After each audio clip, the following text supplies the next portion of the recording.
നമ്മൾ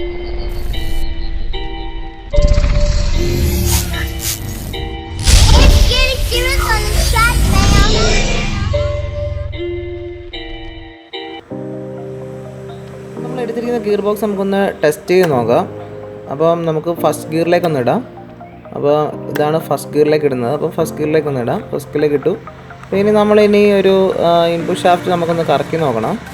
അപ്പം input shaft കറക്കിയിട്ടുണ്ട്. അതിന് ഷേക്ക് കാര്യങ്ങളൊന്നും ഇല്ല.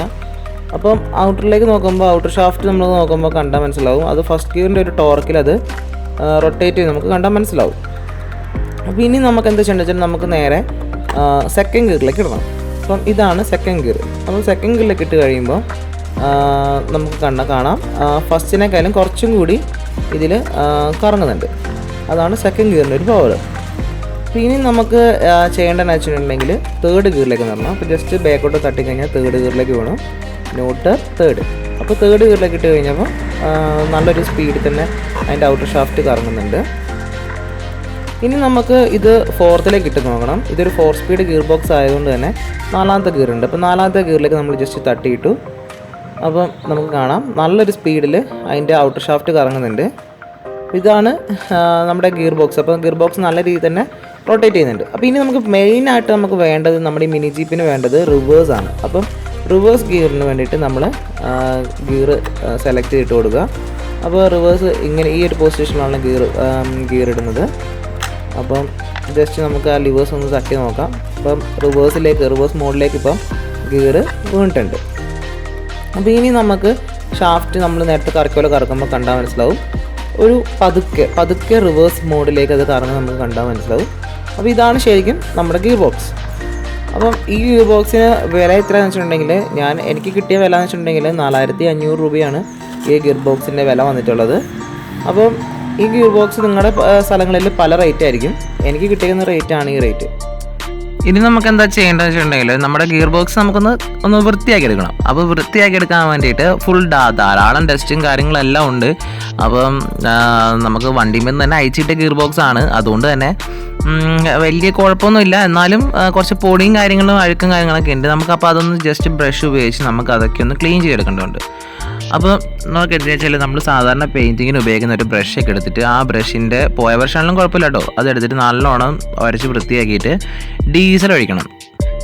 ഡീസൽ ഒഴിച്ച് നല്ലോണം കഴുകണം. ഡീസലിൽ കഴുകുകയാണെന്നുണ്ടെങ്കിൽ ഗിയർ ബോക്സ് നല്ല രീതിയിൽ എന്താ പറയുക അതിൻ്റെ പുതിയതുപോലെ വരും. കണ്ടില്ലേ, ഇപ്പോൾ നിങ്ങൾക്ക് കണ്ടാൽ മനസ്സിലാവും ഗിയർ ബോക്സിൻ്റെ ഡസ്റ്റൊക്കെ ആ ചെളിയും കാര്യങ്ങളെല്ലാം പോയി നല്ല ഗിയർ ബോക്സ് നല്ല വെടിപ്പായിട്ട് വരുന്ന കാണാം. അപ്പോൾ ഇങ്ങനെ ചെയ്തതിന് ശേഷം നമ്മൾ ക്ലീനൊക്കെയതിന് ശേഷം മാത്രം പെയിൻറ്റിംഗ് ഒക്കെ ചെയ്തതിന് ശേഷം മാത്രമേ നമ്മൾ എന്താ പറയുക ഗിയർ ബോക്സ് എല്ലാം ചെയ്ത് കയറ്റാവുള്ളൂ. അപ്പോൾ അതിൻ്റെ ഒരു നീറ്റ്നെസ് ഉണ്ടാവുള്ളൂ. പിന്നെ നമ്മൾ മെയിനായിട്ട് ശ്രദ്ധിക്കേണ്ട കാര്യം, നമ്മളെടുത്തിരുന്ന ഗിയർ ബോക്സ് എന്തെങ്കിലും കംപ്ലൈൻറ്റ് കാര്യങ്ങൾ എന്തെങ്കിലും ഉണ്ടോ എന്ന് ചെക്ക് ചെയ്തിട്ടൊക്കെ മാത്രമേ നമ്മൾ ഇങ്ങനത്തെ എന്താ പറയുക പണിയിലേക്കൊക്കെ പോകാവുള്ളൂ. അല്ലെങ്കിൽ നമ്മൾ ചെയ്യുന്നത് വെറും വേസ്റ്റായി പോകും. കാരണം നമ്മൾ എടുത്തുകൊണ്ടുവന്ന ഗിയർ ബോക്സ് പോയതാണെന്നുണ്ടെന്നുണ്ടെങ്കിൽ എന്താ പറയുക നമുക്ക് ഇതൊക്കെ എടുക്കുന്നത് നമുക്ക് ഒരു നഷ്ടമായി പോകും. അപ്പം എനിക്ക് അത്രയും ഉറപ്പുണ്ട് ഈ ഗിയർ ബോക്സ് നല്ല കണ്ടീഷനാണ്, വർക്കിംഗ് ആണെന്നുള്ളതിന് അത്രയും ഉറപ്പുണ്ട്. അപ്പം ഞാനപ്പോൾ gear box direct just hand വെച്ച് നമ്മൾ ചെക്ക് ചെയ്തതിന് ശേഷം നമ്മളത് കഴുകിയെടുക്കുവാണ്. അപ്പം നല്ല രീതിയിൽ തന്നെ കഴുകിയെടുക്കണം. നല്ല ബ്രഷ് നമ്മൾ പല്ലേക്കുന്ന ബ്രഷൊക്കെ എടുത്തിട്ട് നല്ലോണം റബ്ബ് ചെയ്ത് ആക്കുകയാണെന്നുണ്ടെങ്കിൽ അതിൻ്റെ ഒട്ടിപ്പിടിച്ചിരിക്കുന്ന ഗ്രീസോ അഴുക്കും പിന്നെ അങ്ങനത്തെ ഡസ്റ്റ് കാര്യങ്ങളെല്ലാം നല്ലോണം ക്ലീനാക്കി കിട്ടുന്നതാണ്. അപ്പം നമ്മൾ അത്യാവശ്യം വെച്ചിട്ട് ഡീസൽ ഒഴിച്ച് കഴുകണം. അതിന് ശേഷം മാത്രമേ നമ്മൾ വാഷ് ചെയ്യാൻ പാടുള്ളൂ. അപ്പോൾ എല്ലാം നല്ലോണം ബ്രഷ് വെച്ചിട്ട് നല്ലോണം റബ്ബ് ചെയ്ത് വൃത്തിയാക്കിയിട്ടുണ്ട്. ഇനി നമുക്ക് എന്താ വെച്ചിട്ടുണ്ടെങ്കിൽ വേണ്ടതെന്ന് വെച്ചിട്ടുണ്ടെങ്കിൽ നമ്മൾ ഫുൾ വാഷ് ചെയ്യണം. ഒന്ന് വാഷ് ചെയ്തിട്ട് വരാം. അപ്പം നമുക്കിപ്പം എല്ലാം കഴിഞ്ഞു. ഇനിയിപ്പോൾ നമുക്ക് വാഷിങ്ങിലേക്കാണ് നമുക്ക് പോകേണ്ടത്. അപ്പോൾ വാഷ് ചെയ്ത് കഴിഞ്ഞു. നമ്മളിപ്പം വാഷ് ചെയ്ത് നമ്മളെന്താ കുട്ടപ്പനാക്കി എടുത്തിട്ടുണ്ട്. അപ്പോൾ അതിൻ്റെ അഴുക്കും കാര്യങ്ങളെല്ലാം പോയി ഗിയർ ബോക്സ് നല്ലോണം വെട്ടിത്തിളങ്ങുന്നത് നിങ്ങൾക്ക് കാണാം. അപ്പം ഈ ഒരു രീതിയിലാണ് നമ്മുടെ ഗിയർ ബോക്സ് ലാസ്റ്റായിട്ട് ഇരിക്കുക. അപ്പം നമ്മുടെ ഈ ഗിയർ ബോക്സ് സെലക്ട് ചെയ്തതിൻ്റെ വീഡിയോ നിങ്ങൾക്ക് ഇഷ്ടപ്പെട്ടു എന്ന് ഞാൻ വിചാരിക്കുന്നു. ഈ ഗിയർ ബോക്സ് വന്നിട്ട് നമ്മുടെ മാരുതി ഒമിനിൻ്റെ ഗിയർ ബോക്സ് ആണ്. അപ്പം എല്ലായിടത്തും അവൈലബിൾ ആണ് ഈ ഗിയർ ബോക്സ്. അപ്പോൾ എൻ്റെ ഈ വീഡിയോ ഇഷ്ടപ്പെട്ടെന്ന് ഞാൻ വിചാരിക്കുന്നു. എൻ്റെ ഈ വീഡിയോ ഇഷ്ടപ്പെടുകയാണെന്നുണ്ടെങ്കിൽ നിങ്ങൾ എൻ്റെ ചാനൽ ദയവായി സബ്സ്ക്രൈബ് ചെയ്യുക. തുടർന്ന് വരുന്ന ബെല്ലൈക്കനും കൂടി എനാബിൾ ചെയ്ത് നോക്കുക. അപ്പോൾ ഞാൻ അപ്ലോഡ് ചെയ്യുന്ന വീഡിയോസൊക്കെ നിങ്ങൾക്ക് നോട്ടിഫിക്കേഷൻ ലഭിക്കുന്നതായിരിക്കും. Thanks for watching.